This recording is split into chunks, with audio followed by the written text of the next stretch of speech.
on TalkTainmentRadio.com, the world's greatest radio, the way it should be heard. And now, Mr. Neely Fuller. If you do not understand white supremacy, which is racism, what it is and how it works, everything else that you understand will only confuse you, only confuse you, only confuse you. Good morning and welcome to this edition of the Compensatory Concept with Mr. Neely Fuller Jr. You're listening to it on TalkTainmentRadio.com. We go where you go on the world's greatest radio. And again, you are in touch with the Compensatory Concept. I'm Mr. Bobby, and this is radio the way it should be heard.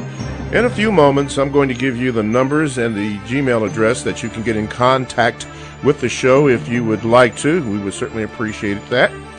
On the top, let me just say thank you. Thank you for listening to it, to the probably what we consider the best 2 hours of radio in the entire world, where you get to speak with Mr. Fuller concerning issues that pertain to racism and white supremacy. Mr. Fuller is the author of the United Independent Compensatory Code System Concept, and it's simply a contemporary, a compensatory counter-racist code. As a matter of fact, you can get a copy of this wonderful work, the Revised Expanded Edition, by going to producejustice.com. And later on in the show, I will have him speak to that probably this hour and in the next hour, which reminds me, we are on for 2 hours now, from 9 a.m. until 11 a.m. Eastern Time. So if you are in the great state of California, that means that we are on live at 6 a.m. out there. But certainly you can listen to the show also on podcasts that are available 24/7 by going to TalkTainmentRadio.com and looking up the program, which is the Compensatory Concept. And I believe there's also some information on ProduceJustice.com. Those are the official sites that you can listen to the program. Now, Mr. Fuller is on terrestrial radio other than this internet radio, which I believe is the only one internet radio that he is on. Is that my understanding, Mr. Fuller? Correct. Okay, and then the terrestrial radio, how often or how long do you do that, or what's the information on that? Well, every now and then I'm invited on some of the terrestrial radios, such as Straight Talk Live. That's on Magic 106.3, I believe. Yes. Every now and then I'm invited to speak there. And on WOL radio and on other radio stations as they contact me and ask me to be on either AM or FM radio. But this is the only program that I am on officially for Internet purposes, and that is TalkTainmentRadio.com. All righty. Now, is on your website, for those that are just tuning in or new to the program, is there any information concerning this show, or what is on your website when they get to it, to ProduceJustice.com? Well, I have somebody else handling that, but I've been told that you can go to ProduceJustice.com, and then you can pick up programs from TalkTainmentRadio.com. Okay, that sounds good.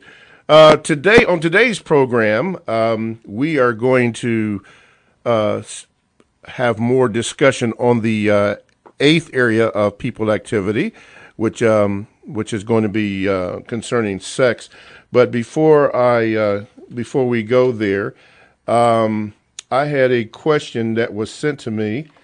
Let me see if I can pull it up on the screen here now that they have me all together here.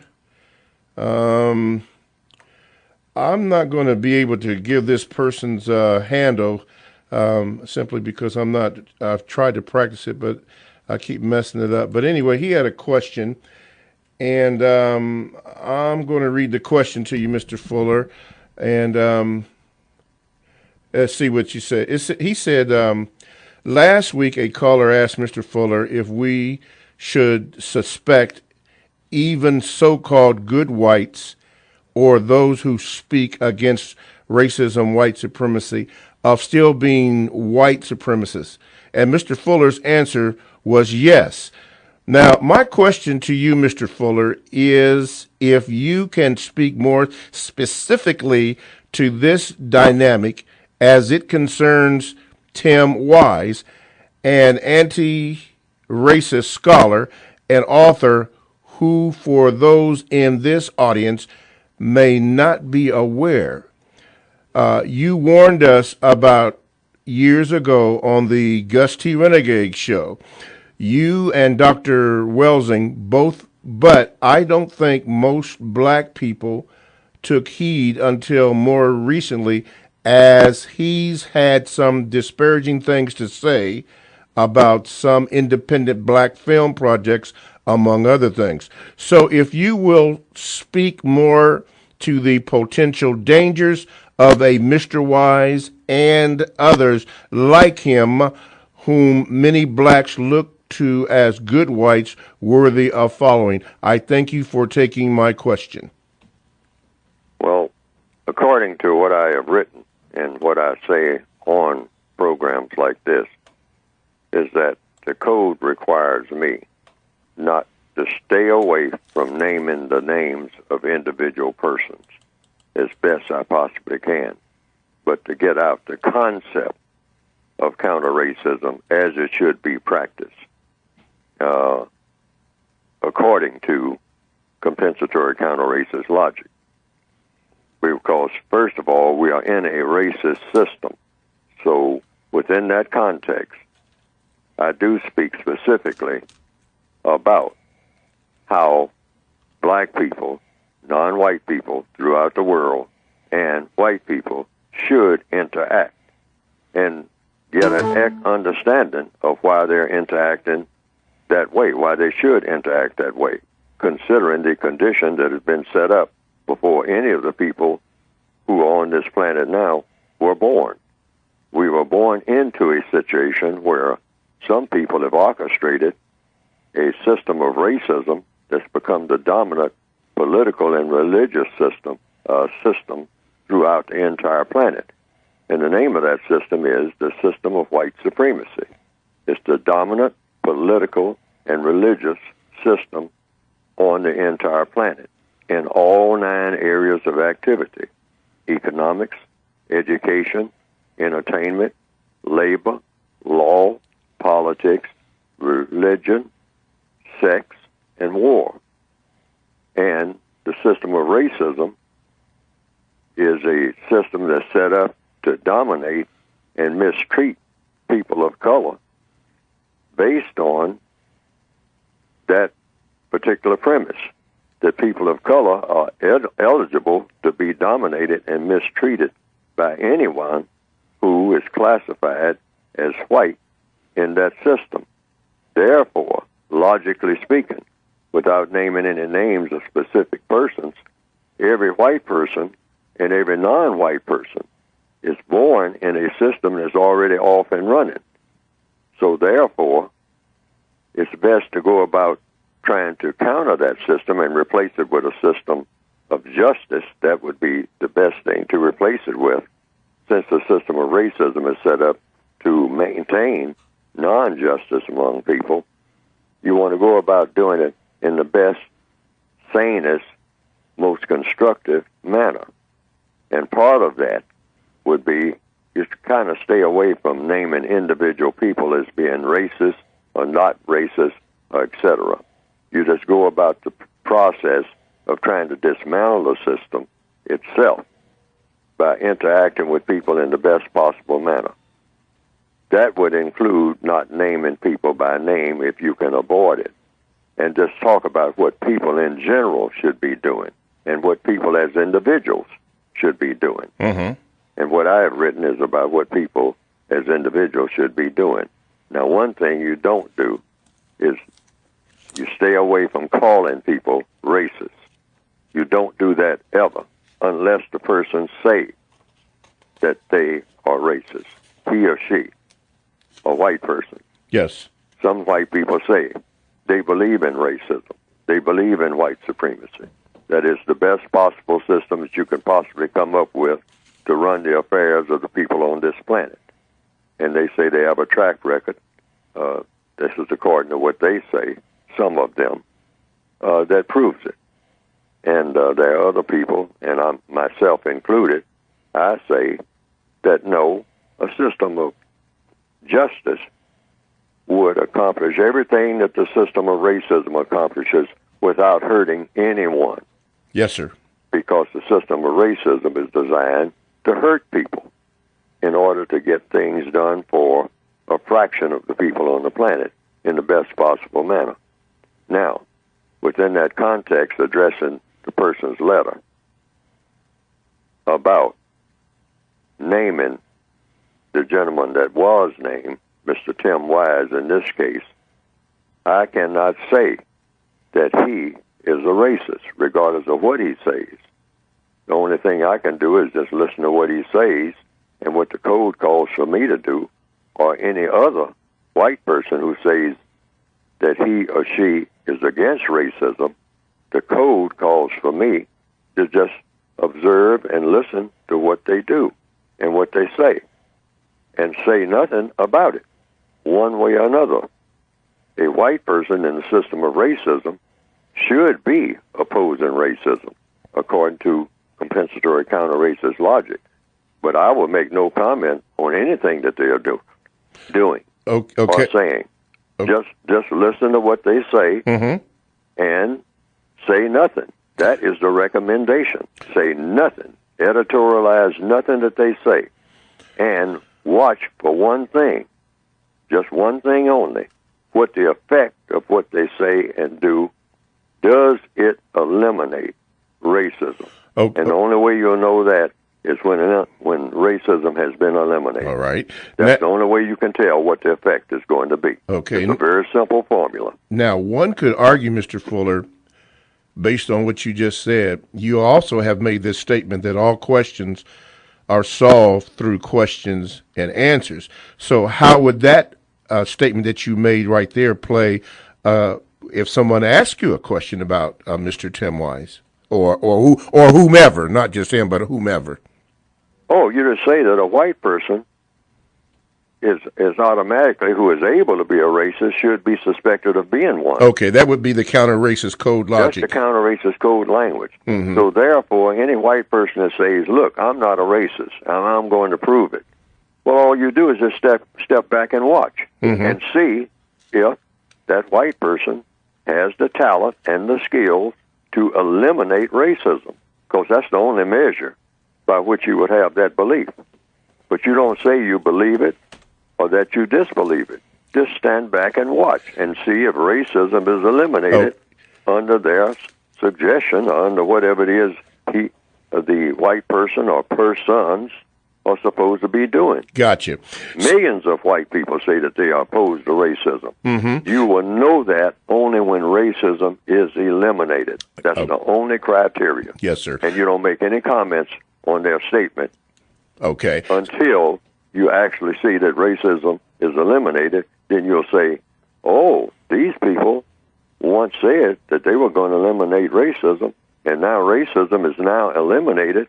So what those people said was true, because they actually did it. Okay. But until they do it, you don't make any comment at all. Okay. So then properly it could be addressed in like manner as this.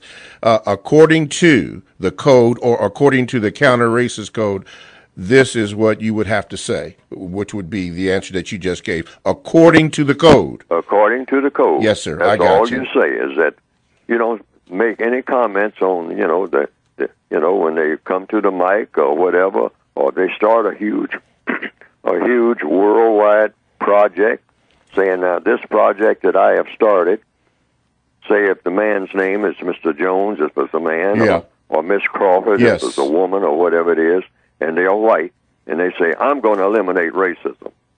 I'm going to really wrap this thing up. Well, you stand back and watch. Okay. And see if they do that. And if they do it, that's the only time you make a comment. It's when it's all done, and you say, well, Miss Crawford said she was going to eliminate racism, and she did. Okay. And that's the only statement you made. Okay. That's the only statement. And that's the only time you make a statement, according to the code. All righty.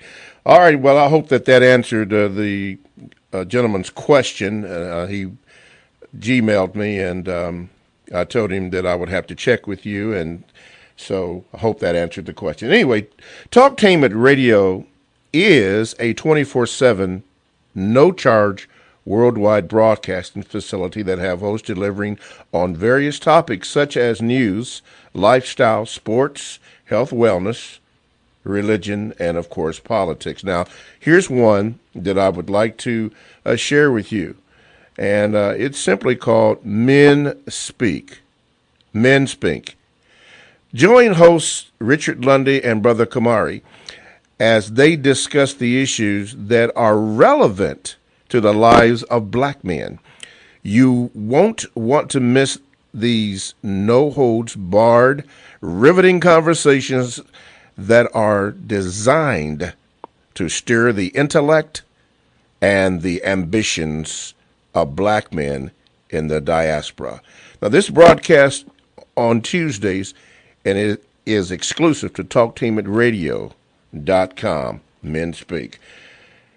This is the Compensatory Concept with Mr. Neely Fuller Jr. I am the co-host, Mr. Bobby. This is Radio the Way It Should Be Heard.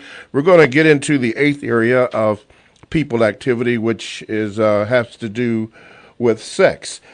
If you'd like to get in contact with the show, the phone lines are now going to be open. 1-877-932-9766, or you can Gmail me at 7MrBobby@gmail.com.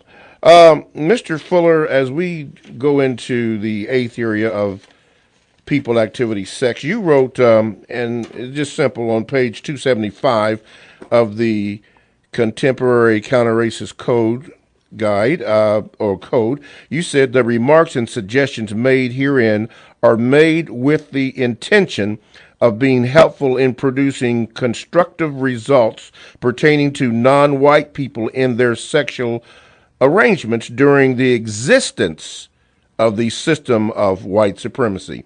It is important to know and to understand that during the existence of and because of the system of white supremacy, no sexual arrangement of any kind will be what it should be. To expect it to be what it should be is to invite disappointment and or unnecessary confusion and conflict. What do you mean by that statement, Mr. Fuller, to start off our discussion in the eighth area of people activity?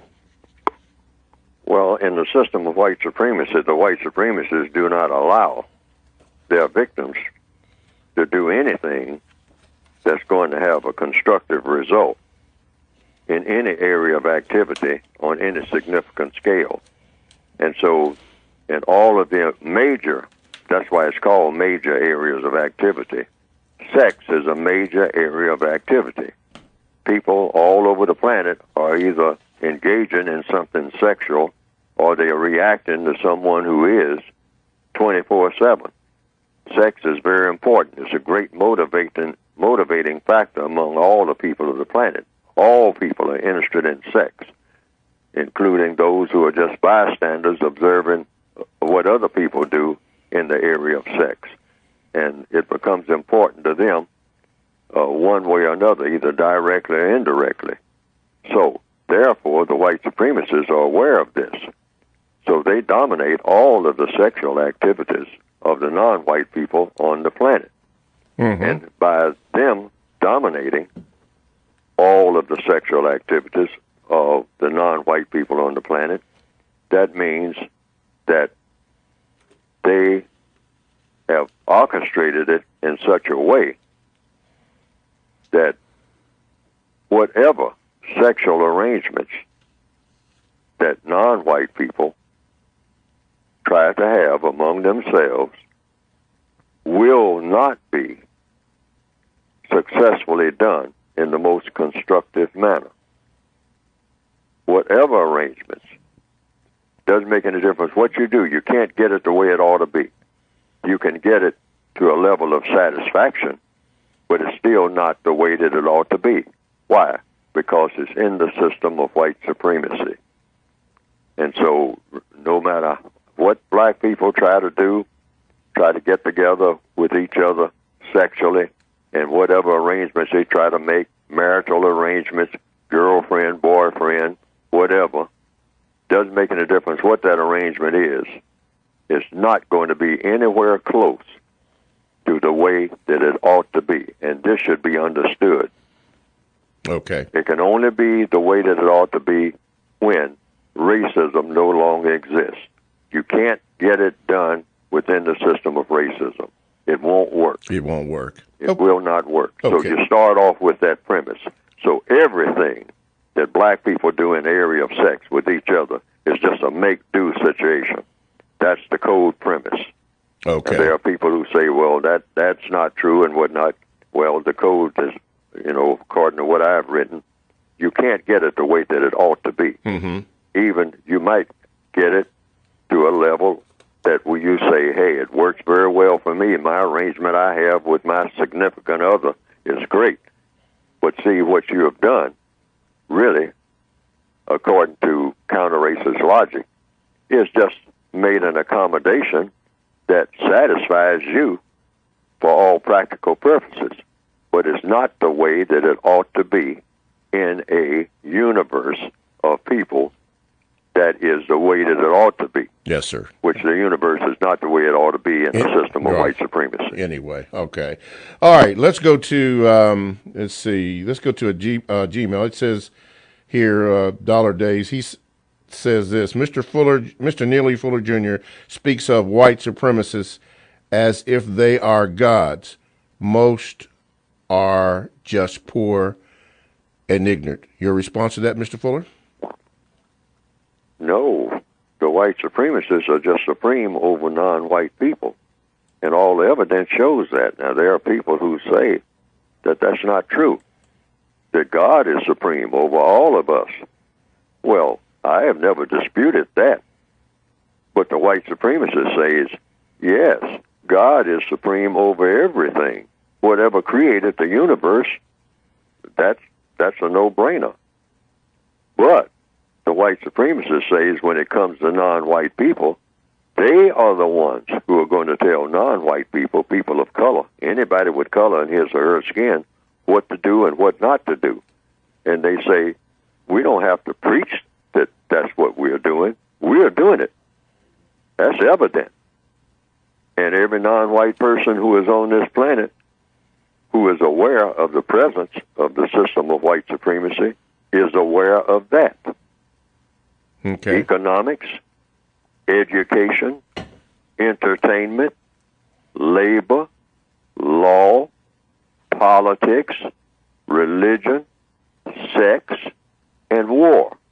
Who are the dominant people on the planet when it comes to non-white people's affairs? They are the white supremacists, and they prove this. Now, that's either true or false, that the white supremacists, that there is such a thing as white supremacy, or there isn't. That's the best way to put it. Okay. Some people say, no, nobody's supreme over me. I do what I want to do. Wherever I want to go, I go. I don't have to ask nobody nothing. I mean, and certainly nobody white. Now, every black person who says that, there's no evidence that proves that. There's no evidence that proves what that person is saying. None. The evidence shows that this is not true. The person is not making a truthful statement. The person is saying that that's what they might desire, or that's the way that they think it ought to be. Certainly, I'm a person who will say that's the way it ought to be, that people are able to do anything of constructive value without any hindrance and all like that. Yes, sir. But that's not the case, and that's what I've written my book about. Now, for those who say there's no such thing as white supremacy, the book is not even written for them anyway. All righty.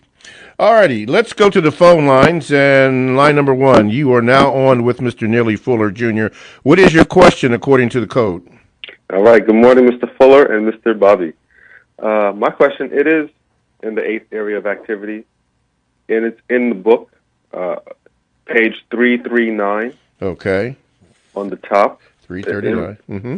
Reads, during the existence of white supremacy, and according to compensatory counter-racist logic, what persons are correctly qualified for marriage? And it has answer one, white persons who have proven they do not practice white supremacy. And answer two, non-white persons who have proven they are not subject to white supremacy. So it had me ask myself this question: why are white supremacists not qualified for marriage, Mr. Fuller? Why are white supremacists not qualified for a marriage? Yes. You mean one white supremacist marrying another white supremacist? Yes. Oh, because they're in a system of white supremacy and they're not qualified for marriage. I mean, because they're white supremacists. Nobody's qualified in the system of white supremacy, but they can qualify themselves by being the dominant factors here. I think I don't have that passage right in front of me. I do. And so what does it say specifically?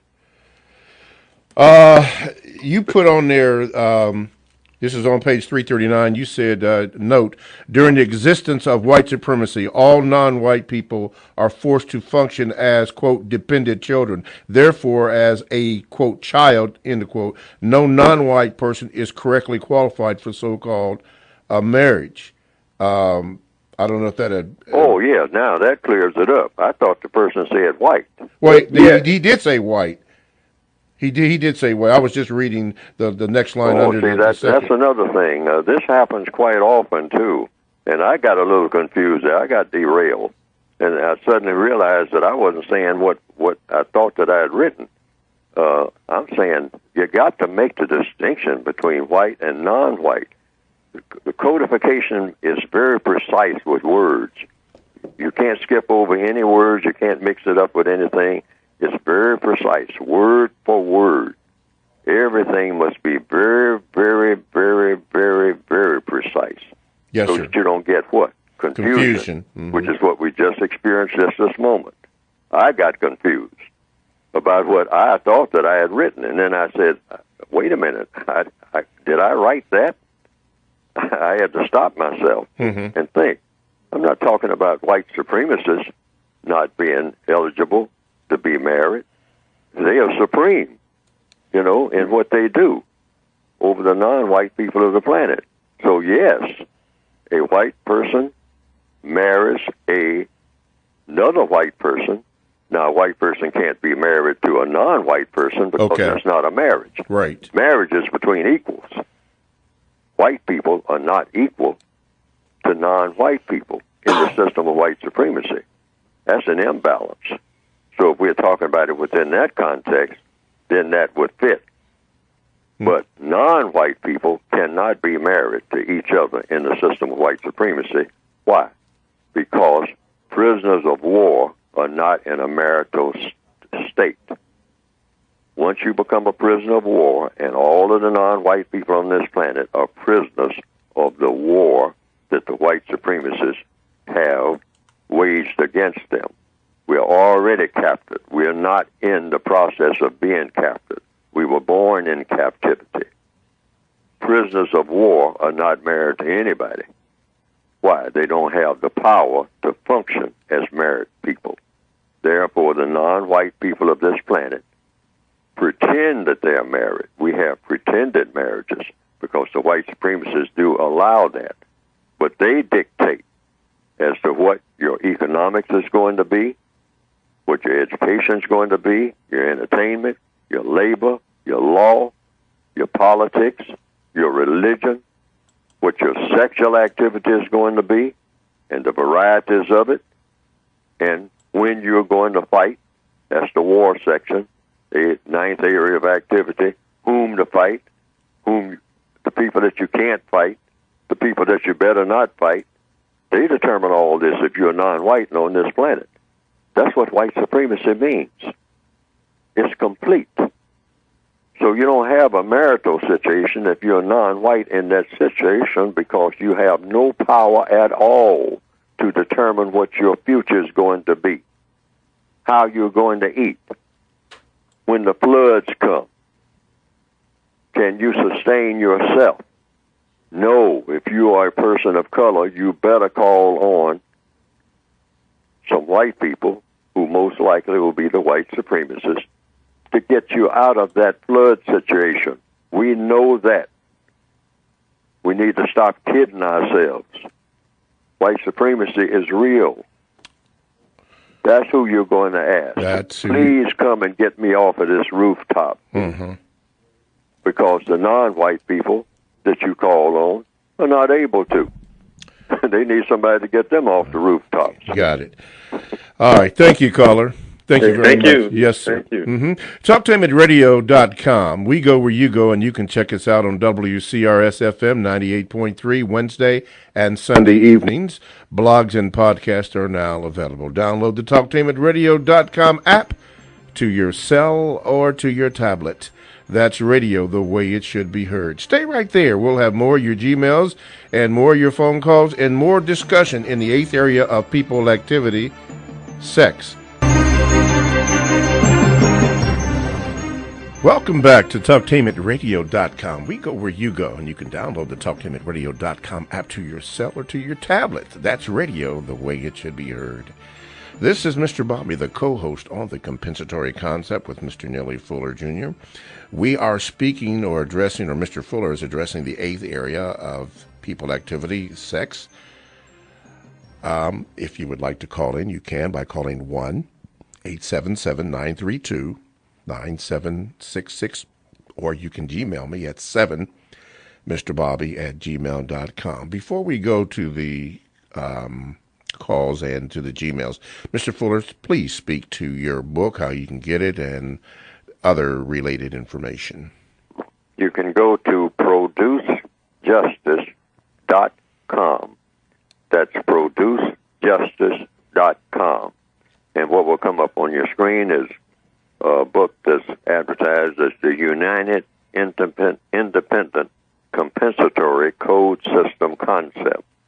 Now, those words don't mean anything until you actually look in the book. And then each one of those words, the United Independent Compensatory Code System Concept, will be explained. Each one of the words individually. What you mean by united, what you mean by independent, what is meant by compensatory, what is meant by code/system/concept, and why it's called that. And it's the book itself. What is the purpose? It's a compensatory counter-racist code, a textbook workbook for thought, for speech, and/or for action on the parts of people who perceive themselves to be victims of white supremacy, which is racism. And it's explained in the book that there's only one form of racism among the people of this planet, and that is white supremacy. White supremacy is racism. Racism is white supremacy.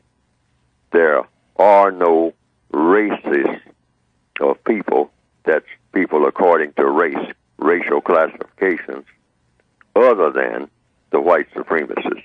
The white supremacists have made it their business to go around and saying that there's a black race, and there's a white race, and there's a yellow race, and there's a beige race, and a tan race. And sometimes they go off of the color scale and start talking about there's a Germanic race or an English race or something like that, when it's convenient for them to do so.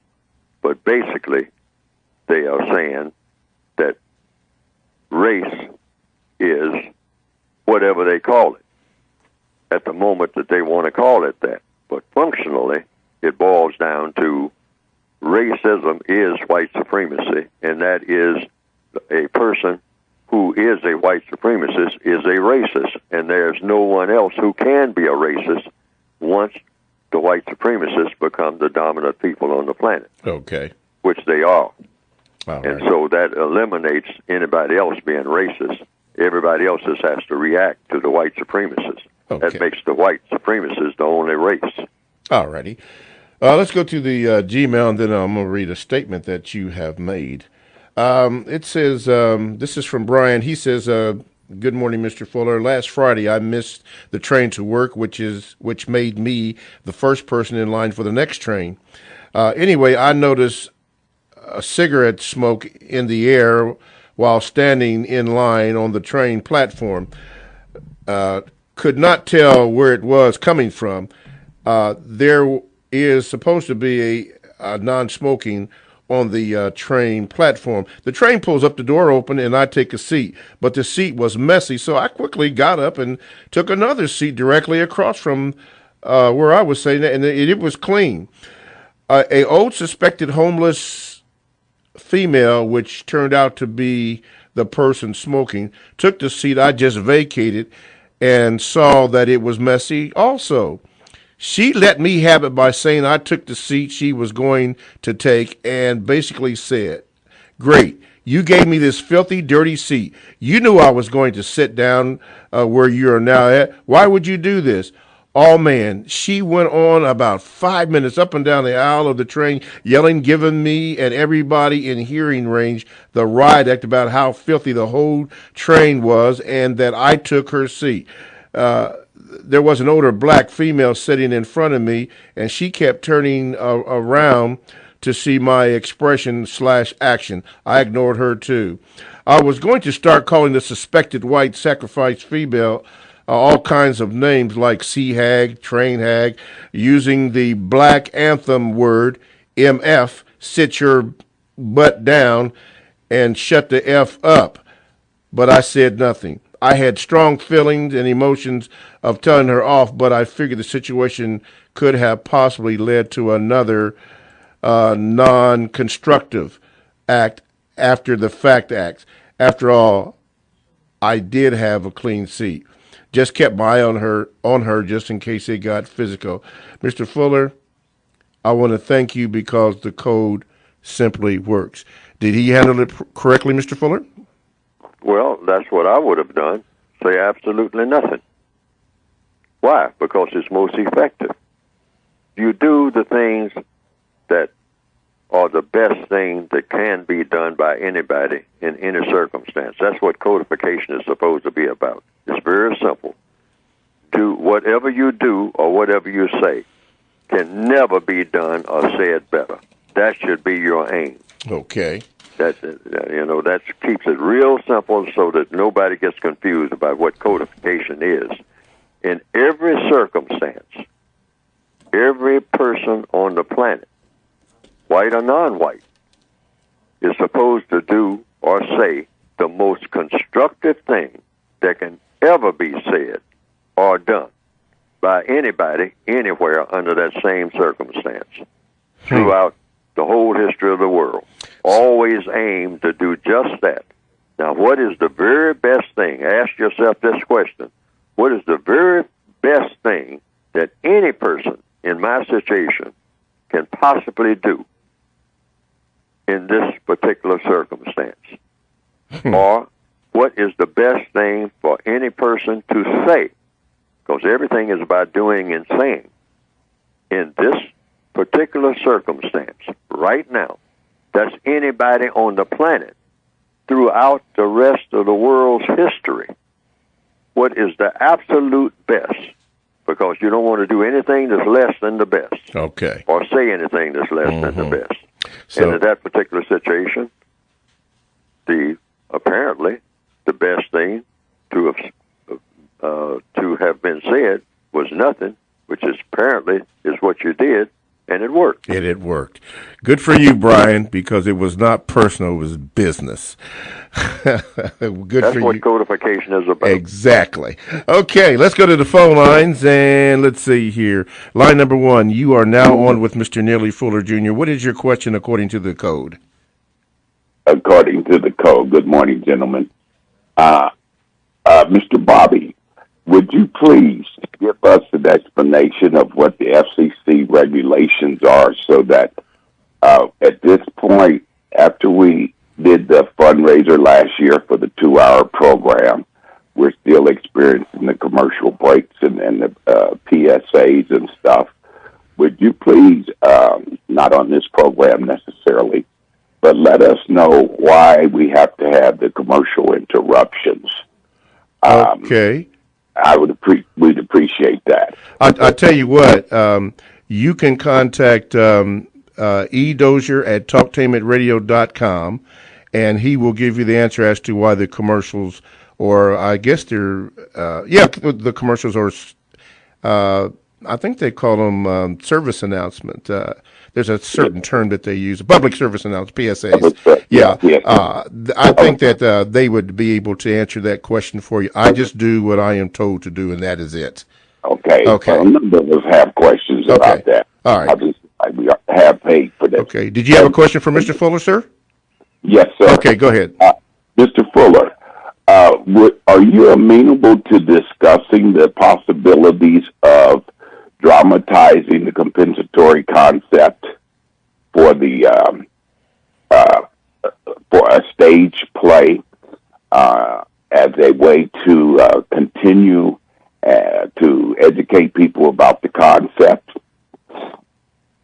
Not at this time, and I don't think it would lend itself to that.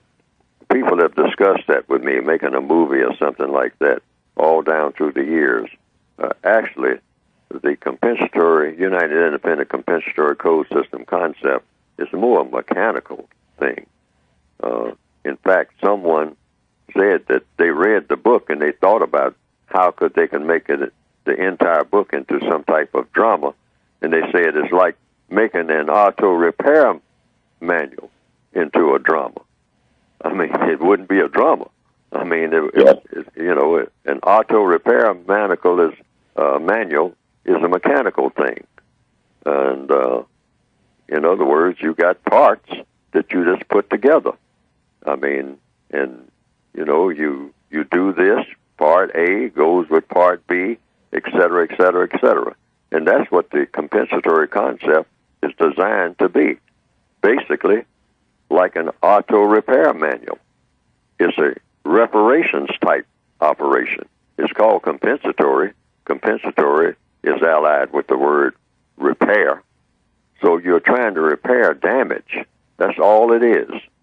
And so you probably could make some type of drama out of it, but I wouldn't want any type of presentation of a drama to upstage the essence of the work itself, and or because it would tend the way that some people have envisioned that it had to be handled, and that is in a manner that might lose the message. The drama would upstage the message.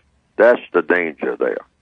I understand. And people would become spectators to a drama rather than participants in solving a problem. Okay. That is the danger in trying to handle the code in that manner, because it's addressed to individuals. Everything in the code is addressed to an individual. It tries to change the individual person, and individual people have problems that they are facing each and every minute of each and every day, even if the problem may be major, problem may be minor, but you have problems every day. It's a problem-solving manual. That's what it is. How do you go about solving this problem? Like the gentleman just said about on the public transportation. What do you do when someone starts being theatrical or, dramatic, in that type of setting? What do you actually do when you are the target of the drama? And so you have to do something. You have to, you're going to do something. You're going to do something even if the something is nothing, which in that case, the person said, I did nothing. I said nothing, except I just sat there, and it worked. And that's what codification is about. It's addressed to the individual person and what the individual person should or could be doing each and every minute of each and every day that you're on the planet, facing any kind of thing that comes up, doing and saying, problem solving. These are the two words. It's about problem solving. Oh. And I don't know if that can be done in a dramatic way without the drama. Okay, well, our idea was to have more of an interactive thing with the audience asking questions and dramatizing it. But if you're not amenable to that, then we'll stick with you and learning the concept and applying it individually. Thank you very much. Thank you for your call, brother. Thank you for your call. Yes, sir.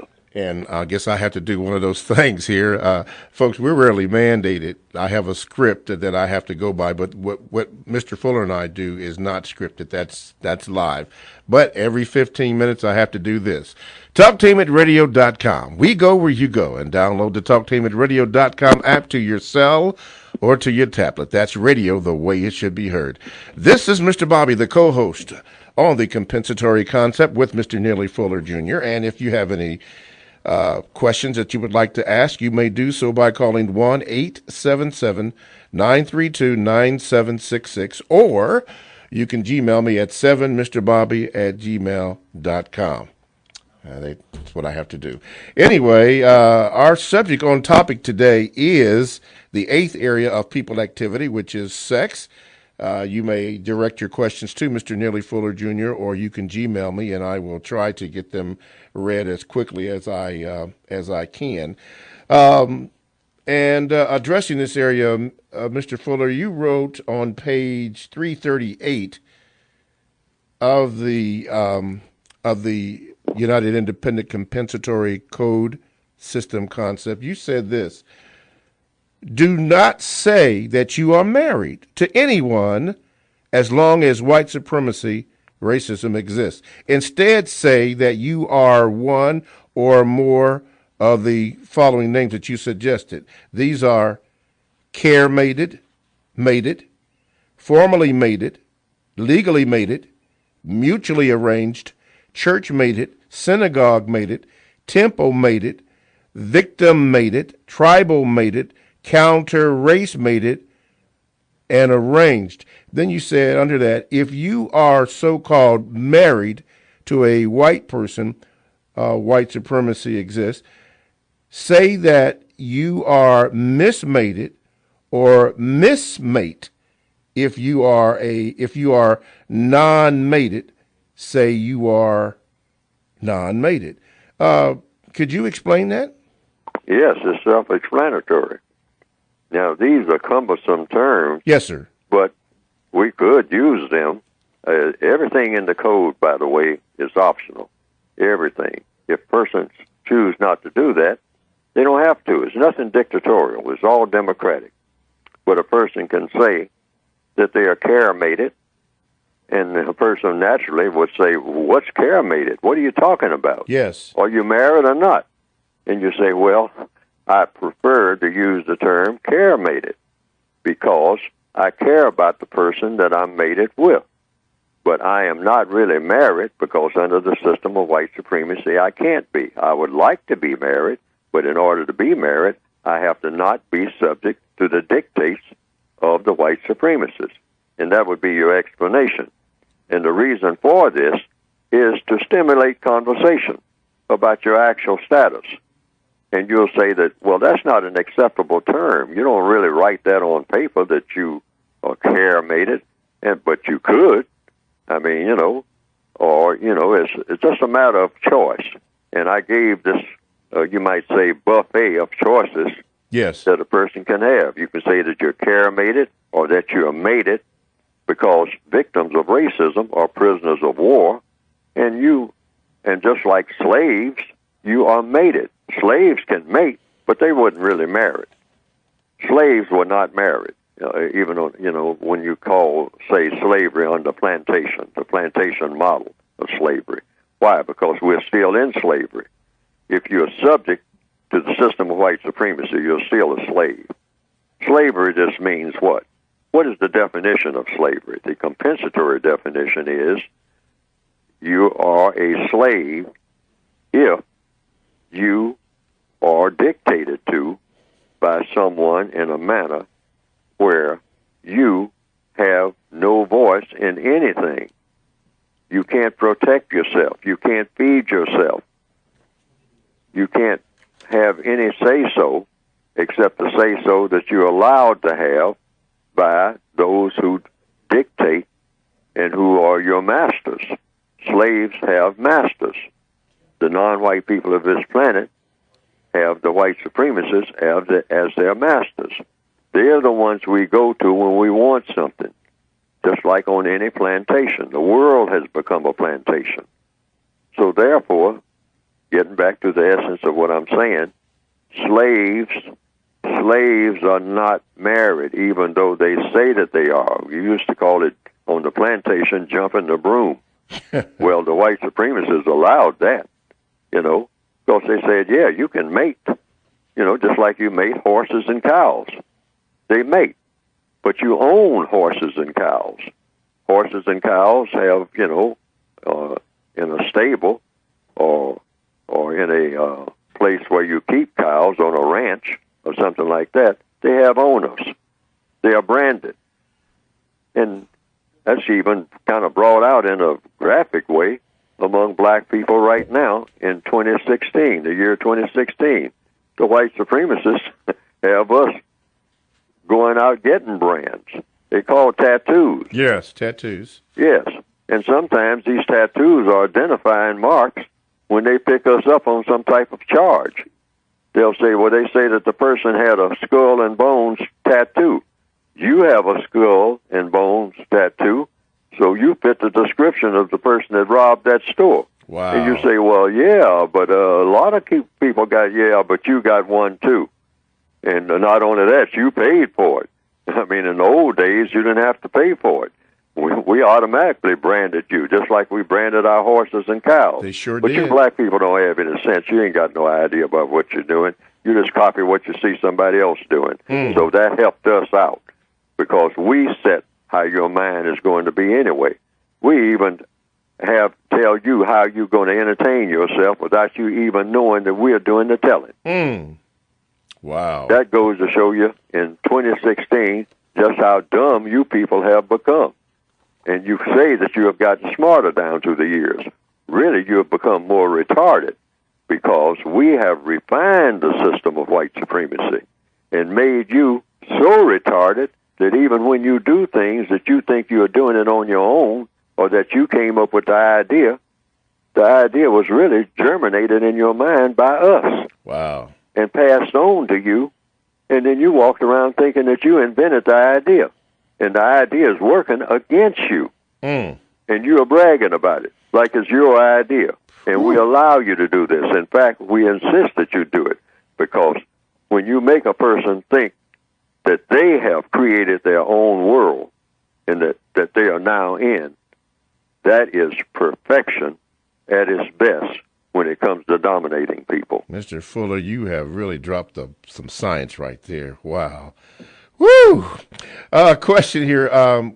You said that if you decide that it is best to be married within the system of white supremacy than to engage in sexual intercourse without being married, then do not, under any circumstances, complain about anything that your, quote, care mate says or does during the marriage. How can that be? Oh, you just simply don't, because you have engaged in something that is weird anyway, and that is trying to consider yourself to be married in a system that does not support marriage for you. Wow. That's what we're in. We're all in that. Okay. I mean, and so we have to understand that. Yes, so sir. we can't complain to the mate about what our arrangements are. Okay. Because we didn't make the arrangements. We were told that we made the arrangements. Sure, we made the marital arrangements and all like that, going through the rituals. But rituals for people who are locked up in a jail are just rituals. Okay, wait. They have nothing to do with power. I'm sorry, I got to hold it there. Thanks for listening. TalkToHim@radio.com, the world. Okay, welcome to the second hour of the compensatory concept with Mr. Neely Fuller Jr., here and heard exclusively on TalkToHim@radio.com. I am the co-host, Mr. Bobby. And if you would like to get in contact with the show to speak with Mr. Neely Fuller, you can by calling 1-877-932-9766 or Gmail me at 7mrbobby@gmail.com. Let's see here. We're dealing with the 8th area of people activity, which happens to be deals with sex. There are 9 areas of people activity, but right now we are have Mr. Fuller deal with the area of sex. I'm a little, okay, let's go here. This person asked me not to read their name, but I'm going to bring them up to the first of the list because Mr. Fuller did address your question, but as a courtesy to you, I'm going to extend it this time and probably this time only. But Mr. Fuller did answer your question, but I'm going to read it again. A question for you, Mr. Fuller. Someone wanted to know, what are your thoughts on how non-white people, especially black people, can overcome our fear of white supremacist people? Oh, by eliminating the system of white supremacy through a use of a code. That's what the code is for. The fear is going to be there because fear goes with the territory. The white supremacists are the master terrorists anywhere on the planet. Nobody beats them. They're terrifying people. So in order to dominate people unjustly, you have to keep them in a state of fear. So we wake up in the morning and go to bed at night, either at a very, what you might call low level of fear, or very intense, very keen feeling of fear. Fear is an emotion, and it serves a purpose. It warns you of danger.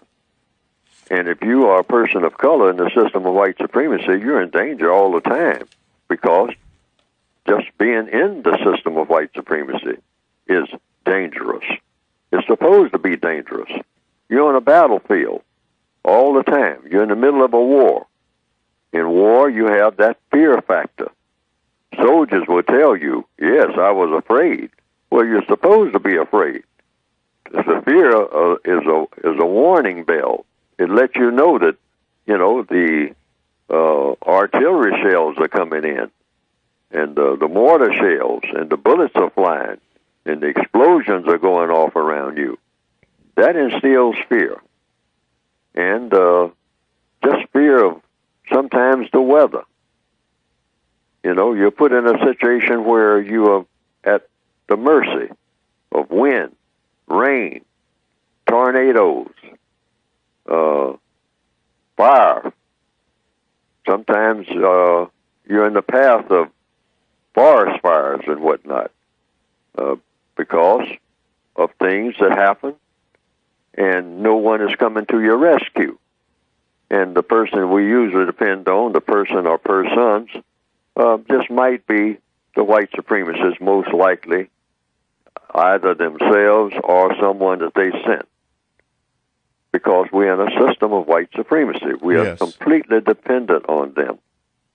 Okay. So the fear is there. You overcome the fear by trying to work as best you can with a code that's designed to eliminate the source of the fear and replace it with a system that is better than the system that is being generated and that generates the fear that's in you. Okay, there you have it, short and to the point. Before we take the phone call, Ed, let me read this quickly. This is from a brother from Kingston, New York, Mr. Fuller. He said this, Mr. Fuller, short and to the point, I would like to thank you for helping me understand the power of a constructive mindset. That comes from Harry in Kingston, New York. So thank you, Mr. Fuller. Let's take the phone call. Line number 1, you are now on with Mr. Neely Fuller, Jr. What is your question according to the code? Yeah, well, actually, I have a question and a few statements. You can only ask, well, right now you got to just ask the question. Okay. Okay, well, look, if this is the battlefield and we're completely dependent on them, Mr. Fuller there, well, what is the answer to defeating them? They don't want a system of justice. That doesn't benefit them. They want it where they can call the snapshots. Now, we're talking about the 1%ers, the wealthy white. Now, the poor ones or the trash just can hang on to their coattails simply by being classified as white people. You see, the poor ones are used as the enforcers, the secret police, like the Nazis, the Ku Klux Klan and all that. They're just secret police. See, we don't have the unity to deal with these people, see. Now, I understand where you're coming from, but a lot of that is just scare talk. So where is the Creator? Where is God in this? Maybe it's just their turn. Maybe our turn to come back around, you know. We don't know whose turn it'll be next time. Maybe the Chinese, the Russians, the Eskimos, you see. If we have the unity and we did pool resources and money and open up shops, and, you know, we'd be able to do, there's a way to do it, you know. There is a way to do it. So answer that question for me. If this is a battlefield, what are we doing? Just standing there? We got to be doing something. Mr. Fuller? Yes, but what was the question? Go ahead, Martha. Could you just kind of shorten it so he can? Yeah. Okay. Okay. Well, yeah. Mr. Fuller, see, that's what I mean. We just can't ask the question. We got to make a lot of statements just to get to it. If this is a battlefield, are we just losers all the time? Is it the battlefield or the war? Have the whites won the war?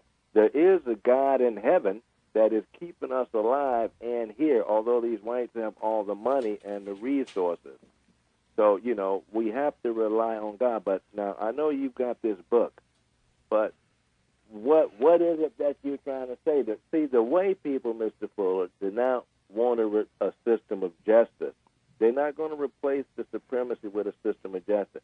We're going to have to come up with a way to make them do that. And we're going to wait on God to do this. You know, even if it does come down to some kind. You can't be afraid of their weaponry and B-52 bombers, as the book says, and their numbers, you know. The Bible, what does it say? 1,000 will chase 10,000 with the help of God. Gideon's army was whittled down to 300 to take on 1,000,000 Midianites, you see. So we just can't be afraid. And look at this. Every time you see these riots going on and they telling the police, the chief telling people, look, go home. We don't want this to end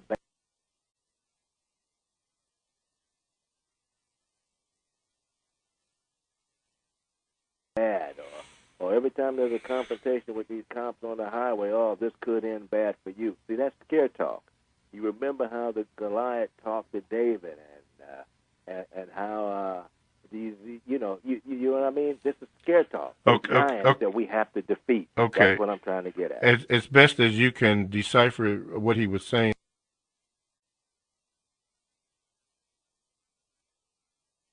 or asking Mr. Fuller, what would be your response to that? Oh, well, his voice was very faint, but if I get the gist of it, he was just outlining a number of viewpoints that we should take into consideration, if I have that correctly. Mm-hmm. So I'm just saying that, well, people should consider the viewpoints that he said. That comes under VGQ, right. Victims Guarantee Qualification. So, therefore, they just consider the statements that he made and the validity of them and act accordingly. That's what the code requires me to say about that, because that was a series of statements. The gentleman didn't have a question, I don't think. Yeah. And if I understood that there was a question about what do we do, I say we need a code. That's the one thing that we don't have. We've never had a counter-racist code that tells you, what do you do when this happens in economics? What do you do when this happens in education? Mm-hmm. How do you, on a day-to-day basis, what does the individual person do? I mean, when they don't have a job, all right, what's the first thing you do? What's the second thing you do? What's the thing that you do when you're on a job and you're told you're going to be laid off? How do you handle your money? All of these are questions. Everything is about questions and answers. Yeah. Everything in the universe, every problem that's ever been solved has been solved through the process of what? Questions and answers. Okay. That's the compensatory method. Yes, sir. Yeah, okay. Mr. Fuller, do the white supremacists care about VGQ? They're laughing at that. What is that, alphabet soup? No, but we should care about it. That keeps us from getting... See, BGQ was invented by me in order to keep black people... let me explain it. Okay. I invented that term in order to, with a definition, to keep black people from arguing with each other endlessly about what to do and not do about white supremacy. It's an automatic block. It shuts down that type of argument so that the slaves on the bottom of the ship are not always just rattling their chains at each other, threatening each other, calling each other names about what their plight is and how to deal with it. The code addresses everything to the individual person. What am I doing? How do I go about conducting myself every day? Okay. Where is God in all of this? And thank you very much. All right. Thank you, brother. All right. Oh, was the question is, He said, where is God in all of this? Yeah. Mm-hmm. God is in everything. Okay. That's the answer. All righty. Let's go to line number 2. What is your question according to the code for Mr. Neely Fuller Jr.? Hello? Good morning. Yeah. Good morning, Mr. Bobby and Mr. Fuller. My question is, with gender confusion and same-sex relationships for non-whites being a focus of white supremacists globally, as well as in the so-called United States, would it be illogical to deduce that the President of the United States was placed in office to increase the practice among non-whites, being that that's a strong campaign that he pushes? Mr. Fuller? Well, I'll just say what the code says. Here again, I'm not going to address what the president says or doesn't say. I'll address what the code says. The white supremacists are inventing a thing that you might call anti-sexuality. They're against sex when it comes to non-white people. And how are they going about operating that program of anti-sexuality, meaning separating male from female? They're going about doing just that. They're saying sex can be anything. And you can call it scatter sex. You can call it homosex. You can call it lesbianism. They keep adding alphabets to what they call the, what is it? LGBT and Q. Now they have Q, and I guess in the future you will probably have about maybe 15 or 20 more alphabets of all kinds. I've given a type of illustrations right there in the code book of things that they might come up with. Multi-sex, Rasa sex, What? part-time sex. I mean, this on and on and on. See, in order to do what? To confuse non-white people. This is what all of this is aimed at. Now, I'm not talking, it's not condemning the black people and the white people and whatnot, or any people who consider themselves lesbians or homosexuals or whatever they consider themselves. I'm not talking about it from that angle. I'm talking about what the white supremacists are doing. Because in anything that involves non-white people, the white supremacists have a special program. I want to say that again. In any program, whether it's about economics, or about education, or about religion, about sex, they don't lump non-white people into a program that involves white people. The white supremacists always have a special program when it comes to all non-white people that's going to be different from the program they have for white people. That's what white supremacists do. So when it comes to sex, they'll say, oh, well, this is all for everybody. I mean, and everybody's going to be the same and treated the same, et cetera, et cetera, et cetera. No. They have a whole plan when it comes to sexuality for what they're going to do with non-white people throughout this world, and they're already implementing it everywhere. I mean, on a massive scale of massive confusion among non-white people. The white supremacists are not going to be confused. They're the only people that are not going to be confused. Yes. But for the non-white people, the sexual confusion is going to be one of the most important programs of absolute total confusion that the world has ever seen for the non-white people. Yes. Because the white supremacists have found out that is one of the greatest ways that they can confuse non-white people. And if you can confuse them sexually, you don't even have to confuse them in all the other areas of activity. Oh, that's right. Because that would just be a matter of course. As a matter of fact, you have on page 341 of the Counter-Racist Code Guide, the revised expanded edition, you mentioned that you have a title, anti-sex / anti-gay, anti-gender, and in parentheses gay / homosexual / lesbian, and you go through extensively with a lot of questions and a lot of information that you just spoke to. Yes, I have on 342, I have some supposedly special sexual categories that the races may have similar to some of the following. You have every alphabet in there except for Z, from A to Z. Yes, all sexual, alter-sexual, art-sexual, Balkan sexual, beyond sexual, blessed sexual, capital sexual, casual sexual, church sexual, closet sexual, comfort sexual, evangelisexual, fornica sexual, pre-sexual, fun sexual, gigolo sexual. You can come up with all kinds of sexuality if you just want to, so that sex, as it has been known for thousands of years, will not even exist anymore. You don't even know what sex is, because sex is everything and anything. And that's exactly where the white supremacists are headed. Why? Because it does what? It spreads confusion. And the white supremacists cannot stay in power without confusion. So when you confuse everybody sexually that you want to confuse, you got them. You got them.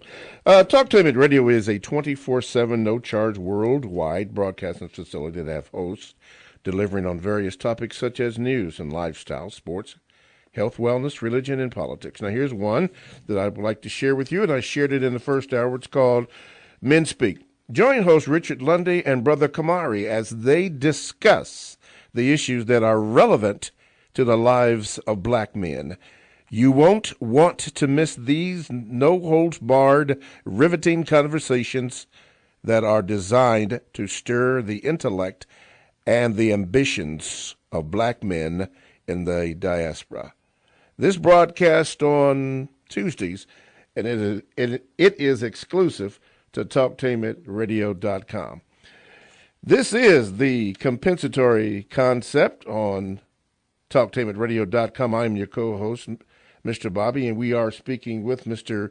Neely Fuller Jr. And if you would like to call in, you can by calling 1-877-932-9766, or you can Gmail me at 7mrbobby@gmail.com, and we have one. Okay, line number one. What is your call for Mr. Neely Fuller Jr. according to the code? Yeah, I'd like to make a comment, my good brother. I want to take this opportunity to apologize to anyone who may have felt offended when I speak. Sometimes when I discuss our extermination, I do get kind of, riled up. It's not easy thinking about a million black people are about to be slaughtered by these psychopaths. Now, Donna, Hitler, Mussolini, dump is the white supremacy game. Just like Mr. Fuller be saying, they control all of that. Now, check out these Republican politicians. They so offended because he said something 5 years ago about some woman. But all the other stuff he done said, they wasn't offended. This is a setup. Some kind of way, they have to create a chaotic atmosphere in this country. Now, this ain't because I said it. If you was them, how would you exterminate black people? How do you set the table for it? There has to be something to set it off. This presidential election, or so-called election, is what's going to do it. That's why he's up there running. See, a real politician can get away with the stuff he did and said, even coming out the gate. But since he's never ran for dog catcher, they put him up there to say all this crazy stuff. And the media, they are up with this crap. They do not chastise him. There's a governor in Kentucky, he made a speech about a month ago.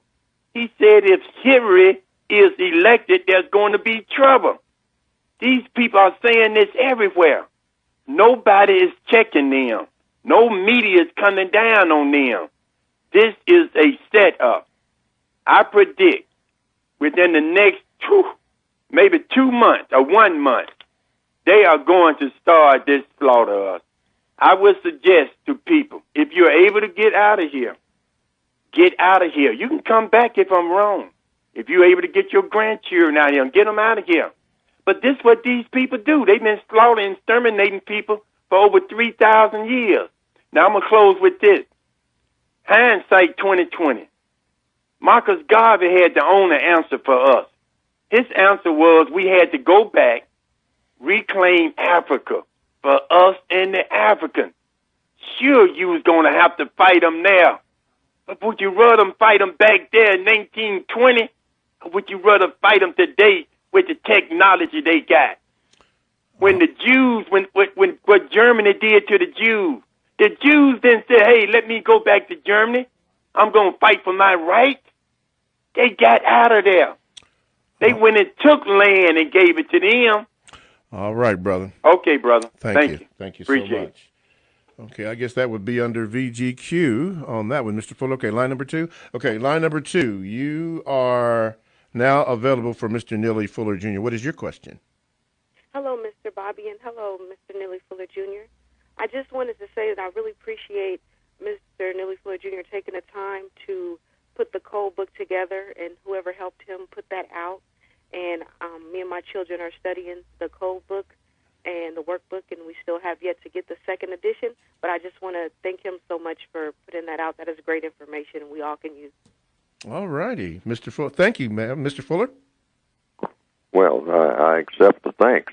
She didn't ask a question, so... No, she just wanted to say thanks, which is good. Right. It's always good. Thank you, ma'am. Thank you so much. Okay, let's go to the Gmails here. This probably is going to be for you, Ed. It says this. Hello, Mr. Bobby. How can I listen to past archives of the compensatory concept? I can only go back and listen so far, but I really wanted to enjoy the show and be grateful if I could go back to the first here too. Thank you, sir. Ed, how can they get the archival compensatory concepts? Well, Mr. Bobby, actually, we only display actually about 6 programs on the website. Okay. Any others, there's a minimal fee that we charge for accessing the other programs and getting them out to them. All they have to do is just email me at edozer625@talktainmentradio.com, and I could give them more information. Okay. Sure. All right. Well, there you have it. There, 6 shows. Okay, that's good information to know. Okay. While we're doing that, let's see. We're dealing with the 8th area of of people activity. Let's see here. Or do we have a phone call? Wait a minute. Okay. Let's do this here. Mr. Fuller, question on page 345 of the guide. Can a person who practices anti-sexual, homosexual, or lesbian acts be effective in helping to end racism, white supremacy, and in helping to produce justice? The question is what now? On page 345, right. It says, can a person who practices anti-sexual, homosexual, or lesbian acts be effective in helping to end racism, white supremacy, and in helping to produce justice? Well, that person can stop committing anti-sexual acts. That will help. That's all. That's what it says on page 345. Okay. it is possible for a non-white person to mistreat another non-white person and at the same time be effective in doing something that helps to end racism. That's possible. It says so right there on page 345. A person who commits an anti-sexual, so-called homosexual or lesbian act that involves a non-white person is not helping to produce justice. Because of what? The white supremacists, for one thing, they're the ones who are spreading the sexual confusion among the non-white people of the entire planet. Even as we speak right now, they will support anything that has to do with these, what I call scatter sexuality. That's just one of the slang terms, because there are so many that you could apply to it, because there's so much that is going on. I mean, the white supremacists is just all over the place, invented new types of sexuality here, new types of, well, we just discovered a new one. We got a new way for people to engage in sexuality. This is a new sexuality over here. And you look at it and you say, well, wait a minute, what does this have to do with, is this sex? You know, does this in any way resemble sex and whatnot? Sex is whatever we say it is. I mean, you know, with just whatever we come up with. And, you know, we had maybe 10 different types of sexuality last night. Well, this morning we got 20 for you black people. I mean, to chase after and investigate and participate in. I mean, until, you know, everything is sexual, nothing is sexual, or maybe everything is sexual and nothing is sexual at the same time. I mean, you know, take your pick. I mean, we're going to have maybe 200 or 300 types of sexuality. And this is where they're going with this. Okay. It's obvious this is where they're going with it. All righty. You say here, engage in sexual intercourse or sexual play only with non-white people that do not depend on you or need support from you other than sexual intercourse with you, but no more than 2 times every 7 days? Yes. Oh, yeah, that's the standard. That's the standard. And the reason for that originally comes under, of course, it's under sexuality, but also is specific to economics. What is economics? The use of time and energy. So it's not the sexuality that I'm pointing to. It's the use of time and energy. If you're spending a whole lot of time having marathon sex, that means you're spending too much time and energy having marathon sex, which means you have very little time and energy for anything else. And so therefore, if you are limited sexual intercourse to just twice every 7 days, engaging in it fully, you don't curtail yourself. You don't shortchange yourself on sexuality because you still have that sexual energy pent up. You don't want that. Okay. So you expend that sexual energy, I mean, in a way that works for the best, not to take up too much time that should be used for other things. Okay. TalkTainmentRadio.com. Looks like we got to go. All righty. TalkTainmentRadio.com. We go where you go, and you can download the TalkTainmentRadio.com app to your cell or to your tablet. That's radio the way it should be heard. This is Mr. Bobby, the co-host on the compensatory concept with Mr. Neely Fuller Jr. And our topic today has been the 8th area of people activity. It's been sex, and we've had a lot of good questions and a lot of outstanding answers by Mr. Fuller. And if you would like to call in, you can by calling 1-877-932-9766, or you can Gmail me at 7mrbobby@gmail.com. Let's go right to the Gmail here. It says, Mr. Fuller, this is from Renzo. He says, Mr. Fuller, I'm an IT professional. That means I work with computers and websites like the one you have.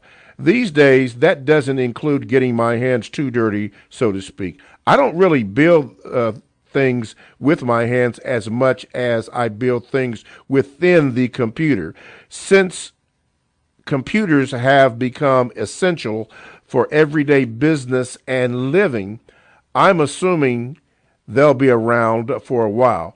I think of myself as an online construction worker. Your last show, you mentioned that non-whites should always have basic building skills to survive in this world. Given that I don't have any carpentry, plumbing, or electrician skills, should I go back and learn? Thank you. Oh, no. What that means, according to the code, you just learn anything that you can that might be of any constructive value. That's all. I mean, just think of yourself as being a person on the planet by yourself. And you are by yourself on the planet. You have to learn about trees. You have to learn about water. You have to learn about how to make a fire. And so you just learn everything that you can. And you can specialize if you have help in doing anything that might facilitate something that needs to be done. When you use fire in order to do things. You use water in order to do things. It all comes down to just accomplishing whatever the task is. So it doesn't rule out anything. It doesn't limit anything either. Or rather, you don't limit yourself in what you do and where you go and how you go about doing it, if it has a constructive effect. Just anything that has a constructive effect. And if your skills are in computers and that works and accomplishes a lot of constructive things, much more than doing something else, then you do that, if that's your skill and that's your interest. But the whole thing is always keep an open mind toward learning anything that might be of constructive value. That doesn't say you necessarily do it, but you just have an open mind toward anything that might be of constructive value. All righty. Thank you. Before we go to the phone lines, this is interesting from Yediah, Mr. Fuller. She says, hi, Mr. Fuller. Based on the characteristics white supremacists have and have been described as, they seem to have the same description of Satan. There is a time for everything, and while white supremacists are having their time, when their time is up, they will be destroyed. Remember, Satan is the God, small g, of this world, and she has only a time to do her thing. She is using the weakest breed of people to do her work. Yahweh is all we got. We need to get rid of this Jesus virus and learn who Yahweh is so he can defeat this evil. It has been proven that the pale skin and blue eyes are the weakness breed of people, and that's why Satan chose them to destroy all of mankind, including themselves. May Yahweh bless you and your understanding. Praise Yahweh. That comes from Yediah. You comment on that, Mr. Fuller? Well, that comes under VGQ. VGQ. And it sounds like it might be somewhat akin to religion. So people can listen to it and take it for what they think that it's worth. Okay. I mean, because that comes under victims guaranteed qualification. They're qualified to take that view, and everybody can listen to it. I have listened to it. I'm listening to it now, and I take into consideration what's being said. And that's it. Okay, Victims guaranteed qualification. Okay, let's go to the phone lines. What line, Mr. Galen? Line number one? Okay, line number one, you are now on with Mr. Neely Fuller Jr. What is your question according to the code? Hello. I would like to ask Mr. Fuller, what would he recommend to blacks who work around whites in a professional environment? And I speak for myself because a lot of times I know that racism exists, and of course it's on my job, but I would like to continue to be productive without hating anyone or creating a tense environment. And I would like to ask Mr. Fuller, what would he recommend to many blacks across the nation who work in professional environments who want to maintain their sense of blackness without creating a tense environment and to maintain a productive environment. All right, Mr. Fuller. That's all. You don't even think of yourself as maintaining a sense of blackness because we don't even have a definition for that. Or if you're going to put a definition to it, it just means doing and saying the most constructive thing. That's all. It's real simple. Codification may sound complicated, but it's really simple. It's doing and saying the most constructive thing in every situation. Everything that comes up there in the office or wherever, the warehouse or whatever, you just think of one thing. Is this going to have a constructive effect or a non-constructive effect? If I say something, is it going to have a constructive effect or a non-constructive effect? And if I do something, is it going to have a constructive effect or a non-constructive effect? Because everything is about saying and doing. So when you talk to people, you just say, is this conversation constructive? Just raise a question, because what? According to compensatory counter-racist logic, all problems are solved through the process of what? Questions and answers. So if you're having a conversation with someone, you're not having a black conversation or a white conversation. It's just conversation based on what the effect is going to be, constructive or non-constructive. And you are just, at always, you're courteous. That's how you don't let anybody be more courteous than you. You don't ever show any sense or any indication of any kind of hatred or anything like that. This is not about trying to generate hatred. You know, it's trying to eliminate hatred, if anything. And if you're doing the most constructive thing in every situation, you are eliminating hatred through just that process, doing the most constructive thing, saying the most constructive thing. And if you don't know what to do or say that's constructive, you say that because that's constructive. You'll say, well, Mr. Graham, I don't have anything constructive to contribute to this conversation at this particular time, so could I get back to you by next Thursday? In which case, I might have something constructive to say about the subject that you just brought up. Because sometimes you just can't think of something to say right at that moment. So what you think of saying it is that you can't think of anything to say that's constructive right now, and you will get back to Mr. Graham at another time. Maybe by next Thursday, after you think about what's being said, then you think about the most constructive thing to say, and you will say it next Thursday. And if next Thursday comes around and you still haven't thought of anything, you just tell the truth. You just say, well, Mr. Graham, I told you I'd get back to you about the most constructive thing to do or to say about the issue that you brought up. But I've been thinking about it and thinking about it and thinking about it, but I didn't come up with anything. So could I put it off to another time, say next Thursday, and by then I will think on it again, review it, and see if I can come up with the most constructive thing. Because, Mr. Graham, I think that we both would like to do the most constructive thing, wouldn't we? Or would we? Okay. And let's put it in the form of a question to him. Will he agree to that? Doing the most constructive thing. Because everything that you do on the planet is either going to fall in one of two categories. It's not a lot of categories. It's just one of two. Constructive, non-constructive. All right. One or the other. One or the other. That's all you got to remember. Okay. Anywhere on the planet, not just on a job or on what you call the corporate world or whatever. Doesn't make any difference what world it is.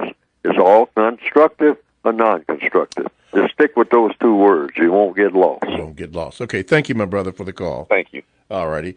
TalkTameItRadio.com. We go where you go, and you can download the TalkTameItRadio.com app to your cell or to your tablet. That's radio the way it should be heard. This is Mr. Bobby, the co-host on the compensatory concept with Mr. Neely Fuller Jr.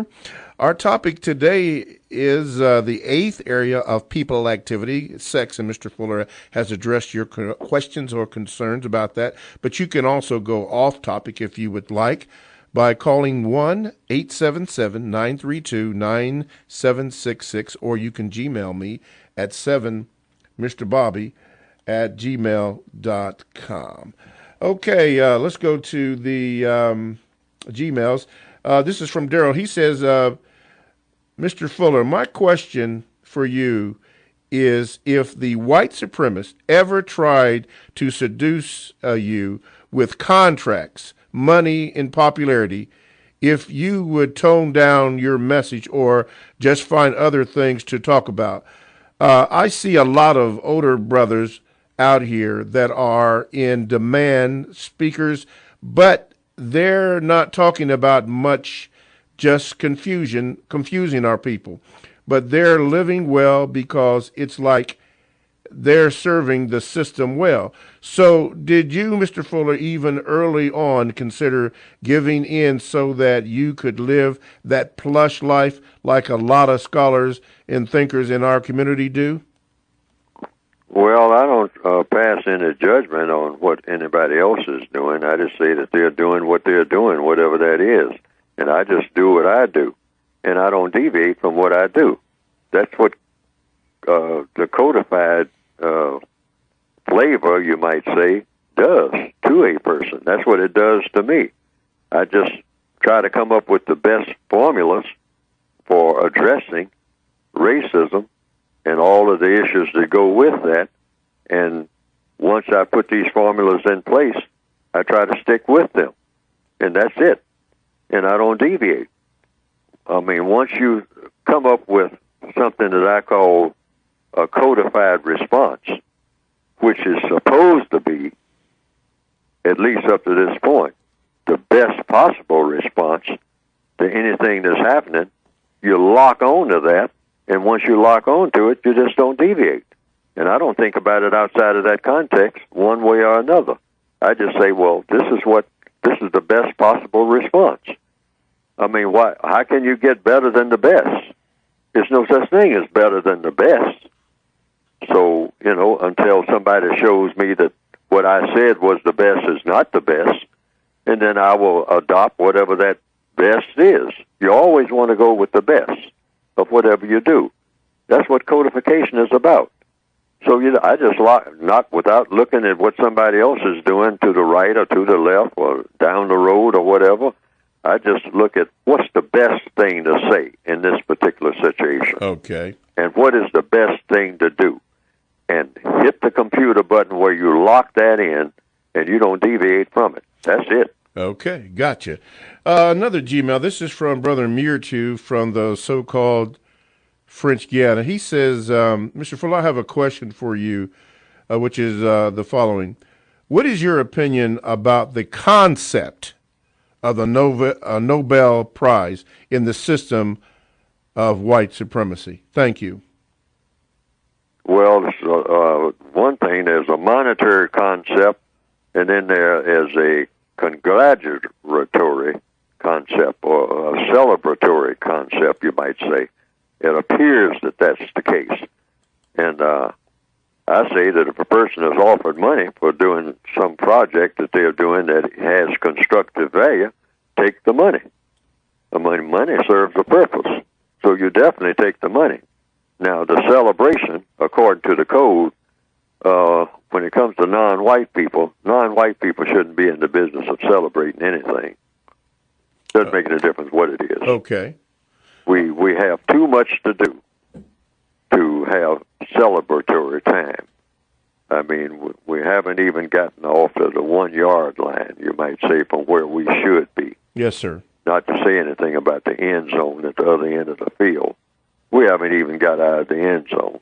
Okay. Wow. According to where we should be. Mm-hmm. And that's the compensatory concept. Okay. Going back to the Gmails, this is from Brother Fard. He says this to Mr. Fuller. Mr. Fuller, do suspected racist white supremacists practice pedophilia? interracial relations out of sin, or do they take advantage because they can't get one of their own, or both? Where's the logic here? The question is, do suspected white supremacists practice pedophilia? Interracial relations out of sin, or do they take advantage because they can't get one of their own, or is it both? What's the logic? Well, pedophiles do what pedophiles do. But if the pedophile is also a white supremacist, whenever they do it to non-white people, that's what they're doing to non-white people. So it comes down to just what I've been saying throughout this program. Is that constructive or is it non-constructive? Everything is always in one or the other of those categories, and that would be non-constructive activity. I mean, what they call pedophilia, taking advantage of a person's sexuality in a non-constructive way, that comes under non-constructive. What they call so-called pedophilia is supposed to be non-constructive, so you just put it in that category. If it's going to involve a non-white person, it's non-constructive. Regardless of who does it, it's non-constructive. So you don't do it. And a person that does it should be stopped from doing it, period. Okay. All righty, another Gmail from Bigamont. He says this, Mr. Fuller, I have had talks with other blacks about slavery, and the biggest disagreement is on the topic selling. They say people in Africa sold slaves to the Europeans, and when they arrived here, it was some black slave owners. I say just because it was done doesn't make it correct behavior.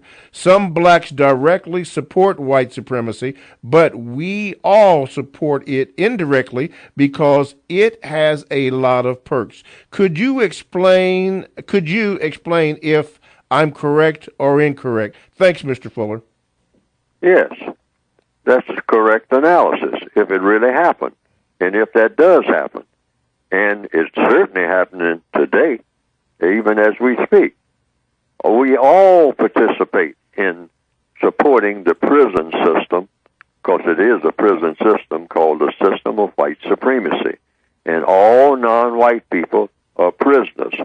If you are a prisoner of war, in a prison camp, and the entire planet is a prison camp for non-white people in the system of white supremacy, you are supporting the system of white supremacy because you are prisoners of the white supremacists.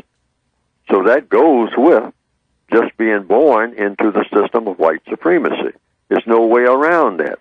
But you do everything that you can to not support the system by slowly or swiftly evolving a codified system for eroding the entire prison system and replacing it with what?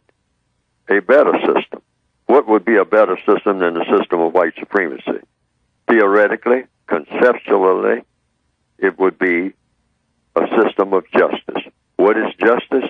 Guaranteeing that no person is mistreated and guaranteeing that the person that needs help the most gets the most constructive help. So you start doing that right where you are, right now, right this minute, each and every day. Try to guarantee that no person is mistreated on a job or anywhere else. You even raise that question, like I said. All problems are solved through the process of questions and answers. So if you're sitting behind a desk in an office, to give an illustration, and someone makes a proposal, after they get through making the proposal for doing something, which is all about doing and saying, you say, okay, now I've just heard this proposal that everybody's made. Now, I have a question. Is it going to have a constructive or a non-constructive effect? Meaning, is anybody going to be mistreated in this thing we just proposed? And is everybody going to get the help that they need, starting with the person that needs help the most, Yes, the most sir. constructive help? Okay. These are the only two questions. All and right. just stick with those two. Because that's the definition of justice. Yes, sir. And it'll take you right where you need to go every time. All righty. And maybe the last question of the day, I think. This comes from Harry. He says this, Mr. Fuller, I am a proud black man and live in a mostly white neighborhood. I keep my privacy because I know I'm outnumbered, but I have family members who visit me often, and a lot of times they'll blare black talk radio shows on the Sirius XM and in my local city, and I have to tell them to turn it down because my neighbors are always sitting outside and they're not the understanding type of white people. I support these shows and will discuss these issues, but I like to do it in the privacy of my home and not all out in the open, which they like to do. They'll start saying the white man this and those kind of things outside of my neighborhood, and I have to live there among them after they leave. So my question, Mr. Fuller, is this. Is it okay for black people in this country to openly blare talk shows talking about race, or for us to openly talk about our feelings on race in front of random non-whites in public who could be potential white supremacists, and it could be dangerous to do so? If so, should we be more private and discreet in front of them knowing the power they have? Thanks. This comes from Harry. Yes. The proposal that the person is making sounds to me like the correct thing to do. Don't do anything that's not going to have a constructive effect. Always think about every move that you make having a constructive effect. Constructive, non-constructive. If it's going to do a constructive job, I mean, if the result is going to be constructive, it's going to make things better for the people who need to be having things made better for, then you do it. Okay. But if you perceive that that's not going to be the effect, then you don't do it. It's always constructive, non-constructive. All right, good. Let's get and to you let the whole world know this. I mean, you know, is it okay? Is this the setting where we talk about this? And see, I don't talk to anybody, not say anything about white people. I don't talk to black people about race. If black people say they don't want to talk about it. Okay. Let's get this last question in. Okay, Galen, go ahead quickly. Go ahead. You're on with Mr. Neely Fuller Jr. Quickly. Go ahead. Go ahead, caller. Hello? Yeah, quickly. Mr. Fuller, you're talking about black people celebrating Juneteenth festival, celebrating freedom.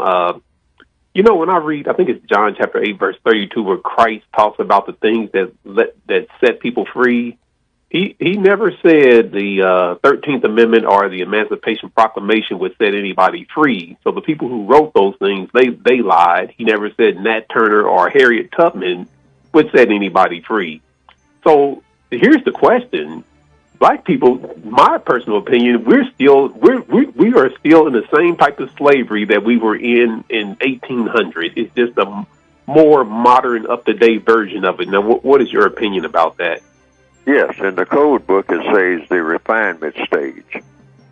White supremacy is white supremacy. You either have it or you don't. But it's in 4 stages: establishment, maintenance, expansion, and refinement. They're trying to keep it in the refined stage. That means make white supremacy look like it's not white supremacy. We're going to have to leave it there because we're at the end of this show. Thank you. TalkToHim@radio.com.